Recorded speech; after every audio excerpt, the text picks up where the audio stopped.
Nalaman ng Pangulong Ferdinand Marcos ang kanyang nadiskubre, kaya siya ay inaresto ng mga sundalo nito at ikinulong kung saan siya binugbog at tinorture. Di umano, kinuha ng mag-asawang Ferdinand at Imelda Marcos ang mga ginto na kanyang nadiskubre, kasama na ang gintong statwa ni Buddha na plano sana niyang ibenta. Ngayon mga ka-LE, nang matanggal si Ferdinand Marcos sa pagkapresidente noong 1986, siya ay dinala ng US government sa Hawaii. Nakalaya na si Rojas nang maalis si Marcos sa pwesto at noong 1988, siya at ang Golden Buddha Corporation ay naghain ng kaso sa Hawaiian State Court laban sa mag-asawang Ferdinand at Imelda Marcos. Si Rojas ay humihingi ng bayad danyos dahil sa di umanong pagnanakaw ng mag-asawa sa kanyang mga ginto at sa human rights abuses na kanyang dinanas sa kamay ng mga ito.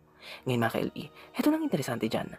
Pumanaw si Rojas bago pa man matapos ang kaso. Pero noong 1998, pinabura ng Hawaiian State Court ang panig ni Rojas dahil sa mga ebidensya na kanilang ipinresenta na nagpapatunay na totoo na si Rojas ay nagmamay-ari ng isang gintong statwa ni Buddha at 17 pieces na gold bars at ang mga ito ay ninakaw ng mga